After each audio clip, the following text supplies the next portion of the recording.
여기는 온통 얼음으로 덮인 남극 대륙입니다. 엄청난 면적이 눈과 얼음으로 덮여 있습니다. 크기로 비교하자면 한반도의 62배, 중국의 1.4배가 넘는 광대한 대륙입니다. 전 세계 얼음의 90%가 여기에 있습니다. 얼음 사이로 크레바스가 만들어져 인간의 접근을 방해합니다.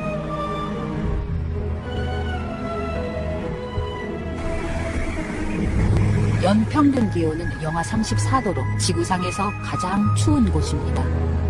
살아있는 생물에게 가장 혹독한 곳이죠. 하지만 특별한 곳이기도 합니다. 우주 생성의 비밀을 밝혀줄 오염되지 않은 운석이 이곳에서 발견됩니다. 석유와 천연가스, 철, 구리 등 엄청난 양의 지하 자원이 매장돼 있고 추운 곳에서 사는 생물들의 독특한 유전자원을 활용하면 인류에게 유용한 물질을 개발할 수도 있습니다. 바로 남극에서죠. 가장 극적인 자연환경과 원시 야생의 모습. 인간이 지구상에 나타나기 전 수억 년 전의 자연환경 그대로를 볼 수 있는 곳. 바로 남극 대륙입니다. 남극 대륙의 모든 생물은 얼음의 지배를 받습니다. 2%를 제외하고 대륙 전체가 얼음으로 덮여있죠. 눈이 내리면 영구히 얼어버리는데 이것이 수백, 수천 년 동안 쌓이고 쌓여 거대한 빙원을 이룹니다. 누나탁. 남극 대륙의 얼음 두께는 평균 2000m가 넘습니다. 얼음 밑에는 거대한 산들이 숨겨져 있죠. 물론 산맥도 있습니다. 하루 종일 떠있던 태양이 지평선 아래로 사라지는 3월부터 본격적인 겨울의 시작입니다. 이때 우리나라는 뜨거운 여름입니다. 계절이 반대죠. 겨울 동안 바다는 최대한 얼어서 남극 면적이 2배로 늘어납니다. 매서운 눈보라가 쉴 새 없이 몰아칩니다.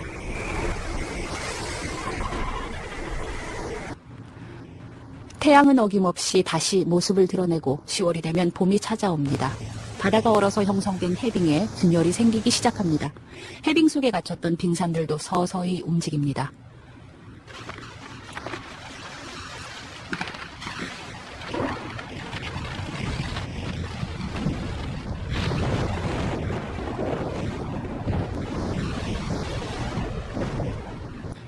큰 빙하나 얼음판이 깨지면 빙산처럼 떠내려갑니다.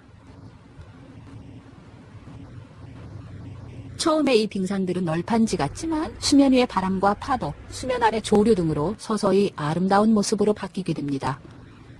큰 빙산은 최대 10년까지 지속되고 이후에야 완전히 부서져 녹아버립니다. 생성과 소멸에 이치는 얼음 왕국에서도 예외가 아닙니다.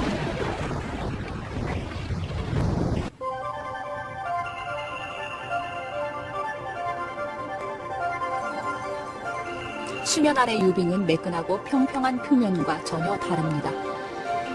울퉁불퉁한 표면에 흠이 패여 있고 오래전에 얼었던 공기는 물방울이 되어 빠져나옵니다. 남극의 강한 태양광은 대량의 식물성 플랑크톤을 만들어냅니다. 크릴, 동물성 플랑크톤 크릴은 이 식물성 플랑크톤을 먹고 삽니다. 놀랍게도 이 작고 하찮아 보이는 해양 무척추 동물이 남극을 먹여 살립니다. 남극의 야생동물 대부분이 5cm 크기의 크릴에 의존해 살아가는 거죠. 크릴대를 쫓아 혹등고래가 남극을 찾아왔습니다.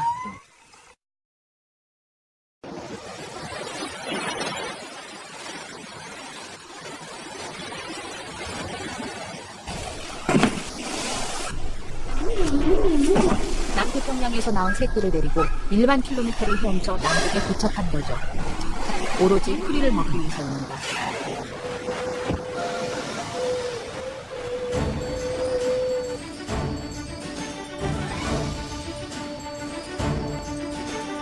남극은 펭귄들의 고향이기도 합니다. 첫 번째로 남극에 도착한 건 젠투 펭귄입니다. 빨간색의 부리와 양쪽 눈을 잇는 커다란 흰새끼가 특징인 젠투 펭귄은 9월부터 번식지에 도착하기 시작합니다. 몸 길이는 71cm, 몸무게는 5.5kg 정도입니다. 시끄러운 소리로 울어대는 이 녀석은 턱근 펭귄입니다. 목과 머리를 잇는 검은 띠가 특징이죠. 남극 펭귄들 중에 가장 작지만 성격 많은 사나와서 싸움을 자주 하는 편입니다.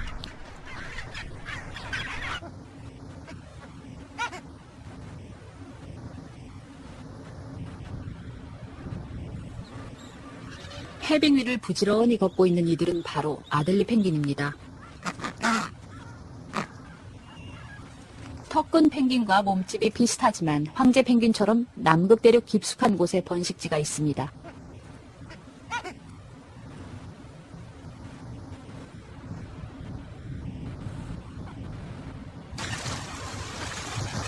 눈 위에 오렌지색 깃털로 단장한 이 펭귄은 마카로니 펭귄.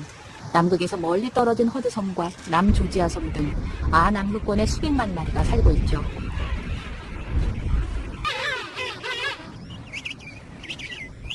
이곳에는 몸 길이가 1m에 가까운 왕펭귄이 있습니다. 황제 펭귄과 비슷하지만 몸 길이가 작고 사는 곳도 다릅니다.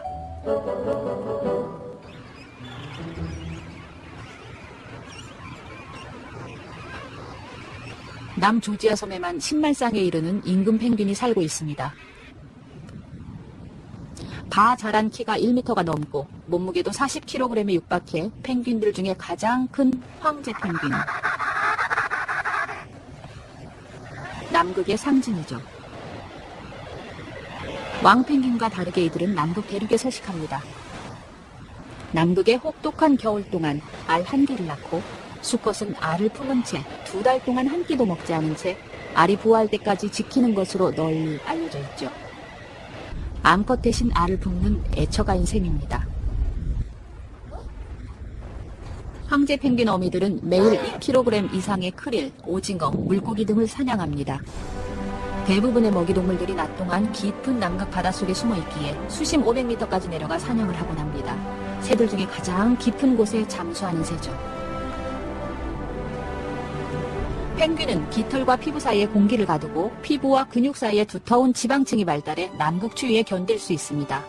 날아다닐 필요가 없어진 날개는 지느러미 역할을 수행하도록 진화되었죠.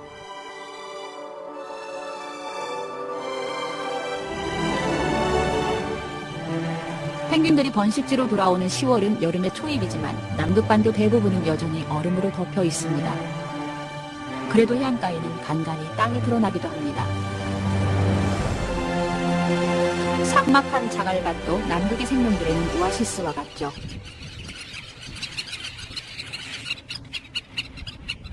남극 제비갈매기가 번식을 위해 찾은 이곳도 눈 녹은 해안가 자갈밭입니다.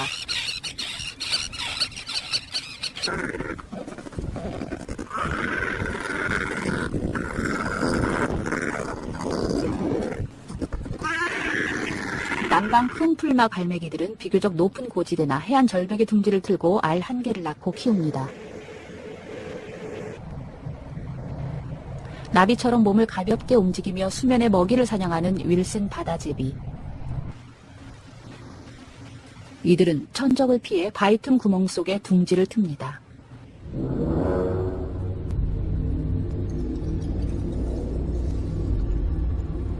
스쿠아, 남극 도둑갈매기입니다. 남극의 매라고 불리는 새죠. 무척 공격적이고 사납습니다. 몸집이 큰 새도 서슴지 않고 공격합니다. 펭귄 번식지 주변에서 알을 훔치고 새끼를 사냥하는 것으로 악명이 높습니다. 남극 도둑갈매기는 사나우면서도 영리합니다. 펭귄 사냥이 여의치 않을 때 도둑갈매기 부부는 협동 작전을 펼칩니다. 사냥감이 정해지면 한 놈은 펭귄 어미 뒤에서 교란 작전을 펴니다. 펭귄 어미가 뒤돌아보는 순간 앞에 있던 도둑갈매기가 사냥을 끝내죠.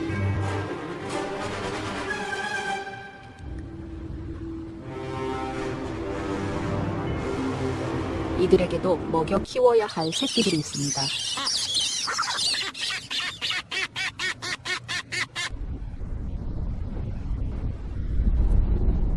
새끼들은 펭귄의 뼈 조각까지 단숨에 집어삼킵니다.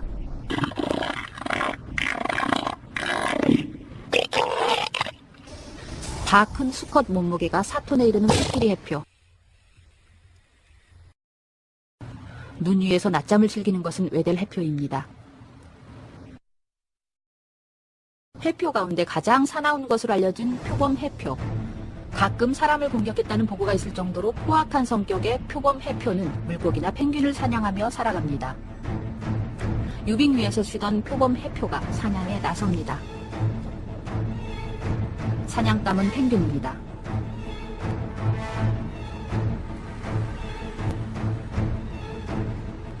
쫓고 쫓기는 추격전 끝에 젠투 펭귄이 당했습니다.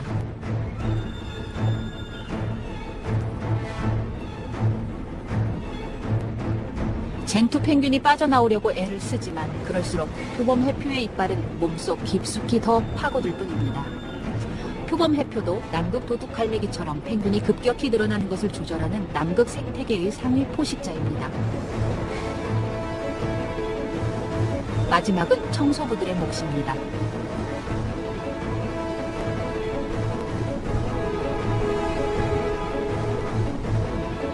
남극에서도 불멸의 생명은 없습니다. 표범 해표도 죽기 마련이죠. 남방 쿵풀막 갈매기들이 표범 해표의 사체를 보고 몰려들기 시작합니다. 생태계에서 독수리와 같은 최상위 청소부입니다.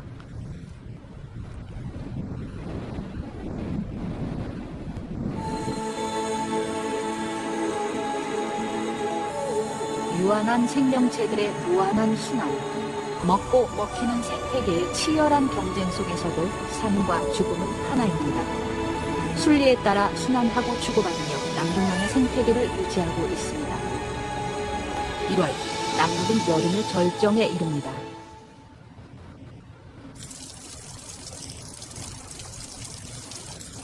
온도가 올라가면서 눈과 얼음이 남극에서 귀중한 생필품으로 변합니다. 신선한 물이죠. 이물 덕분에 드물게 남아 식물이 다시 자랄 수 있습니다. 이끼들이 자라는 곳은 토양이 있다는 증거입니다. 남극에서 녹색을 보는 일은 드뭅니다. 이끼들은 신선한 물과 토양이 있어야 자라지만 한 가지 식물이 벌거벗은 암벽을 타고 가까스로 자랍니다. 지의류죠. 이들은 암벽을 녹여서 영양분을 빼냅니다. 성장은 무척 느립니다. 이 정도 자라려면 몇백 년이 걸릴 겁니다. 꽃이 피는 식물도 있습니다. 단 2종류에 불과하지만 남극 개미자리와 남극 좀새풀이 그것이죠. 이들이 자란다는 것은 남극이 따뜻해지고 있다는 증거입니다.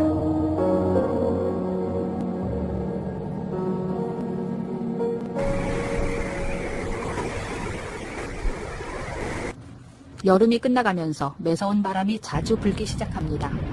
블리자드입니다. 따뜻한 곳에서 발생한 공기가 대량으로 남극 상공까지 날아옵니다. 이 공기는 남극 대륙의 차가운 표면에서 식은 후 밀도가 높아지고 무거워져서 내려앉습니다. 공기는 얼음 비탈을 타고 해안으로 내려가면서 속도가 높아집니다. 이때 산 정상에 쌓인 눈들을 아래로 쓸어내립니다.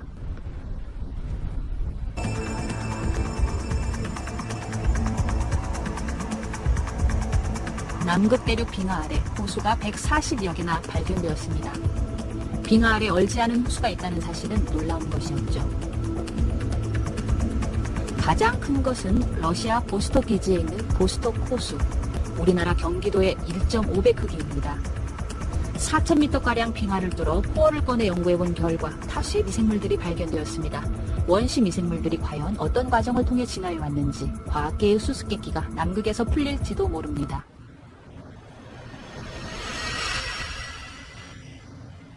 동남극 외델해. 이곳에 빙산으로 둘러싸인 황제 펭귄 번식지가 있습니다.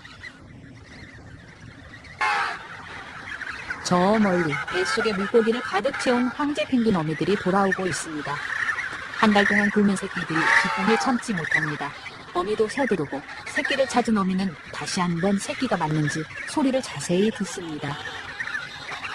새끼는 더 큰 소리로 울며 어서 먹이를 내놓으라 조릅니다.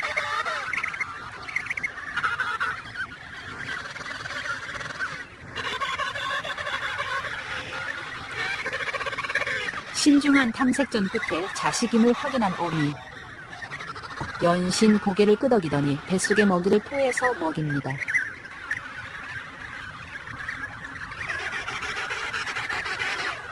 1994년 1000마리에 이르는 황제 펭귄 새끼들이 몽고라에 갇혀 굶어 죽는 참극이 바로 이곳에서 벌어졌습니다.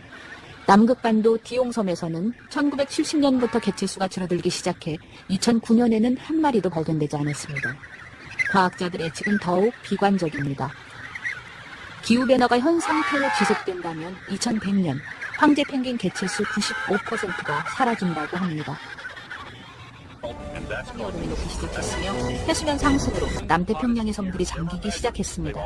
또한 기후변화는 지구 곳곳에 가뭄과 홍수, 태풍과 집중호우, 해일 등을 일으켜 수많은 인명피해와 경제적 손실을 끼쳤습니다. 이런 현상은 우리가 바로 겪고 있는 현실입니다. 특히 올해 집중호우로 산사태가 일어나 많은 국민들이 환경변화에 따른 경고를 경험했습니다. 남극은 전 지구적 기후를 조절하는 핵심 지역입니다. 남극은 오염되지 않은 원시의 자연환경을 갖고 있기 때문에 이곳의 작은 변화는 지구 자연환경의 커다란 변화를 예고하는 것입니다. 만약 남극 빙하가 전부 녹는다면 지구 해수면은 60m 이상 상승하여 대부분의 해안가 도시들은 물속에 잠길 것이라고 합니다. 바로 남극의 자연환경을 이해하고 연구하는 것은 지구의 미래를 내다보는 것입니다.